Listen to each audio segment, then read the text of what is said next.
जिंदगी मिली है तो चलना जरूरी है, गिर जाओ तो उठना जरूरी है। माना कि जिंदगी एक जंग है, माना कि जिंदगी एक जंग है। हर जंग से पहले तैयारी जरूरी है। अपनी लिखी इन्हीं पंक्तियों से आप सभी का बहुत बहुत स्वागत करती हूँ और उम्मीद करती हूँ कि आप जहाँ कहीं भी होंगे स्वस्थ और खुशहाल होंगे।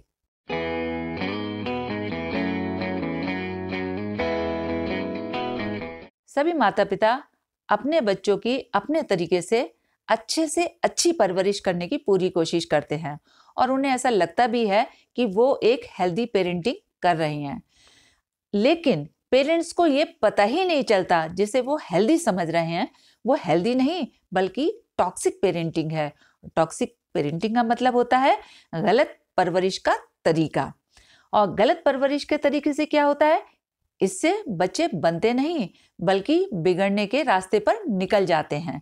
तो आज हम यही जानेंगे कि हेल्दी पेरेंटिंग और टॉक्सिक पेरेंटिंग में क्या डिफरेंस होता है, ताकि आप गलती से भी कभी कोई गलती ना करें। तो चलिए बिना देर किए शुरू करते हैं आज का वीडियो। तो पॉइंट नंबर 1 है फ्रीडम, यानी कि आज़ादी। जो हेल्दी पेरेंटिंग करते हैं वो अपने बच्चों को हमेशा आज़ादी भी देते हैं, साथ ही उन्हें उनकी लिमिट्स भी बताते चलते हैं। उन्हें बताते हैं कि तुम्हें कहाँ तक जाना है और कहाँ पर रुक जाना है। तो ये होता है हेल्दी पेरेंटिंग का तरीका। इसके अगेंस्ट जो टॉक्सिक पेरेंट्स होते हैं वो अपने बच्चों को क्या करते हैं, वो या तो बहुत ज़रूरत से ज़्यादा आज़ादी दे देते हैं या फिर इतना कंट्रोल करते हैं कि उनके बच्चों को पता ही नहीं चलता कि उन्हें क्या करना है और क्या नहीं करना। और यही कारण है कि जो टॉक्सिक पेरेंट्स होते हैं उनके बच्चे या तो बागी हो जाते हैं, उनके अगेंस्ट चले जाते हैं, कभी उनका कहना नहीं मानते हैं। तो ये सारी ही चीज़ें जो होती हैं बच्चों के डेवलपमेंट के लिए बहुत ही खतरनाक होती हैं। नेक्स्ट पॉइंट है फैमिली एटमॉस्फेयर, यानी कि घर का वातावरण। हेल्दी पेरेंटिंग में पेरेंट्स अपने घर का जो माहौल है वो बहुत ही ज़्यादा अच्छा रखते हैं। उन्हें यह पता होता है कि कौन सी बात बच्चों के सामने करनी चाहिए और कौन सी बात बच्चों के सामने बिल्कुल नहीं करनी चाहिए। इन शॉर्ट, पेरेंट्स का जो आचार विचार और व्यवहार है वो हमेशा बच्चों के हिसाब से ही होता है, जबकि टॉक्सिक पेरेंट्स जो हैं वो बच्चों को ध्यान में रखकर कभी भी अपने घर का माहौल नहीं बनाते हैं। फॉर एग्जाम्पल, बहुत सारे पेरेंट्स ऐसे होते हैं जिनकी आपस में अच्छी बॉन्डिंग होती है, एक दूसरे के साथ बहुत प्यार से रहते भी हैं, लेकिन फिर भी उन्हें ये पता ही नहीं चलता कि कौन सी बात उन्हें अपने बच्चों के सामने करनी चाहिए, कहनी चाहिए और कौन सी बात बच्चों के पीछे। इसके अगेंस्ट बहुत सारे पेरेंट्स ऐसे होते हैं जिनकी आपस में बिल्कुल नहीं बनती है। हर समय एक दूसरे से लड़ाई झगड़ा करना, गाली गलौज करना। उन्हें ये ध्यान ही नहीं रहता कि हमारे बच्चे भी इस घर में हैं, और अगर वो बच्चों के सामने नहीं भी लड़ते हैं, बच्चों के पीछे लड़ते हैं, फिर क्या करते हैं, पूरा दिन घर का माहौल इतना खराब हो जाता है, इतना खराब कर देते हैं कि बच्चे उसमें सांस लेने लायक भी नहीं बचते हैं। इन शॉर्ट, आपका ये दोनों ही तरह का एटीट्यूड ये दिखाता है कि आप कितने ज़्यादा सेल्फ सेंटर्ड हैं। आपका आचार विचार और व्यवहार कभी भी बच्चों के अकॉर्डिंग होता ही नहीं है। नतीजा, आप अपनी दुनिया में मस्त रहते हैं और आपके बच्चे आपसे दूर जाने के लिए मजबूर हो जाते हैं। और जब आपके और आपके बच्चों के बीच में दूरियां आ जाएंगी तो आप बताइए, आप बच्चों को क्या सिखाएंगे और क्या सीखेंगे बच्चे आपसे। नेक्स्ट पॉइंट है कि हेल्दी पेरेंटिंग में पेरेंट्स की कथनी और करनी एक ही रहती है, यानी कि वो जो कह रहे हैं उसे करके भी दिखा रहे हैं। अगर वो कहते हैं ये काम सही नहीं है तो वो खुद भी उस काम को कभी नहीं करेंगे। लेकिन टॉक्सिक पेरेंटिंग में क्या होता है कि वो कहते कुछ और है, करके कुछ और दिखाते हैं। फॉर एग्जाम्पल, आपने अपने बच्चों से कहा कि देखो, ऊंची आवाज़ में बात नहीं करनी चाहिए, ज़ोर ज़ोर से चिल्लाकर बात नहीं करनी चाहिए, लेकिन आपने उन्हें करके क्या दिखाया? आपने अपने पार्टनर से भी ऊंची आवाज़ में बात की, आप अपने घर के नौकरों से भी ऊंची आवाज़ में बात करते हैं, अड़ोसी पड़ोसियों से भी आप चिल्लाकर चिल्लाकर बात करते हैं। इससे क्या होता है कि आपके बच्चों ने आपसे क्या सीखा? आपके बच्चों ने आपसे सिर्फ यही सीखा कि जो ये कह रहे हैं कहने दो। हम अपना मन से जो चाहें वो कर सकते हैं। तो अब इससे क्या होगा? आपका बच्चा आपसे वो बात नहीं सीखेगा जो आपने उसे सिखाया, वो आपसे सिर्फ वही सीखेगा जो आपने उसे करके दिखाया।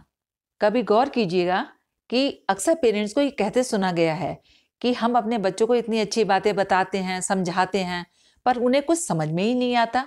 देखिए, इसका बस एक ही कारण है कि आपने बच्चों को अच्छी बातें बताई, उन्हें सुनाई, लेकिन कभी भी आपने उन्हें अच्छा करके नहीं दिखाया। और यही कारण होता है कि आप हेल्दी पेरेंटिंग नहीं बल्कि आप टॉक्सिक पेरेंटिंग करते हैं। और मैं आपसे बस यही कहूँगी कि हमेशा अपने बच्चों को जो कहें वो करके ज़रूर दिखाएं। नेक्स्ट पॉइंट है कि जो हेल्दी पेरेंटिंग होती है उसमें पेरेंट्स अपने बच्चों के बेसिक नेचर को ध्यान में रखकर उनको ग्रूम करते हैं, यानी कि वो उनके अंदर के पोटेंशियल को बाहर लाने की कोशिश करते हैं ताकि बच्चे अपना बेस्ट दे सकें। और इसके अगेंस्ट जो टॉक्सिक पेरेंट्स होते हैं वो अपने बच्चों की बेसिक नेचर को कभी समझ ही नहीं पाते। वो हमेशा अपने हिसाब से अपने बच्चों को चलाने की कोशिश करते हैं कि तुम्हें ये काम करना चाहिए, तुम्हें वो काम करना चाहिए। इससे क्या होता है कि बच्चों के जो अंदर का टैलेंट है या उनका जो पोटेंशियल है वो कभी भी बाहर नहीं आ पाता। मेरी बात को आप इस तरह से समझ सकते हैं। देखिए, हर बच्चे में कुछ ना कुछ नेचुरल क्वालिटीज़ तो होती ही होती हैं। आपने अपने बच्चे की नेचुरल क्वालिटी को पहचाना और उस पर 10% आपने मेहनत की, तो हो सकता है कि आपका बच्चा आपको 70, 80, हो सकता है 90% भी आपको रिजल्ट तुरंत दे दे। दूसरी तरफ आप किसी ऐसी क्वालिटी पर मेहनत कर रहे हैं जो कि आपके बच्चे में है ही नहीं। आप तो अपना 100% एफर्ट डाल रहे हैं, लेकिन आपका बच्चा चाह कर भी आपको 10% या 20% भी कन्वे नहीं कर पा रहा। इससे क्या होता है कि आप भी दुखी रहते हैं और आपका बच्चा भी दुखी रहता है।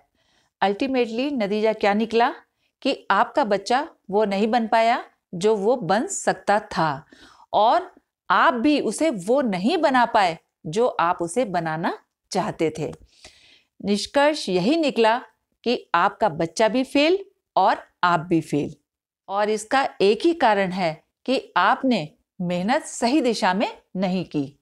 इसलिए बस आपसे मैं इतना ही कहूँगी कि अपने बच्चों की नेचुरल क्वालिटीज़ को पहचान कर उनकी पर्सनैलिटी को बनाने में उनकी मदद कीजिए। लास्ट और सबसे इम्पॉर्टेंट पॉइंट है हैंडलिंग फेलियर्स, यानी कि असफलता को संभालने का गुण। देखिए, हेल्दी पेरेंटिंग में क्या होता है कि पेरेंट्स अपने बच्चों की सफलता के साथ साथ उनको उनके फेलियर्स को किस तरह से हैंडल किया जाए इसको भी बहुत ही अच्छी तरह सिखाते हैं।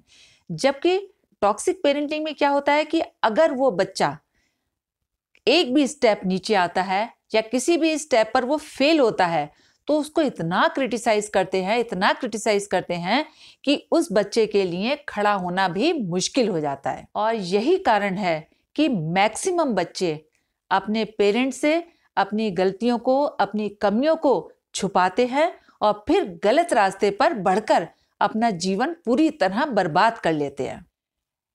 इसलिए सभी पेरेंट्स से मैं यही कहूँगी कि अपने बच्चों को फेलियर्स हैंडल करना ज़रूर सिखाइए। देखिए, अगर आपका बच्चा किसी भी स्टेप पर फेल होता है तो सबसे पहले तो आप बिल्कुल भी मत घबराइए। दूसरे, अपने बच्चे को कभी क्रिटिसाइज मत कीजिए, बल्कि उसे हिम्मत दीजिए ताकि वो दोबारा से खड़ा हो सके। क्योंकि एक बार अगर आपका बच्चा फेलियर्स हैंडल करना सीख गया तो उसको लाइफ में सक्सेसफुल होने से कोई नहीं रोक सकता।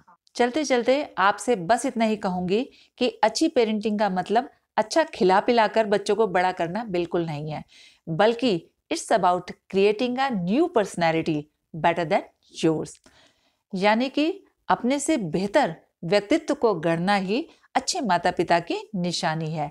इसलिए हर लिहाज से अपने से बेहतर बच्चों को बनाने की पूरी कोशिश कीजिएगा, तभी आप सही मायने में एक अच्छे माता पिता का फर्ज अदा कर पाएंगे।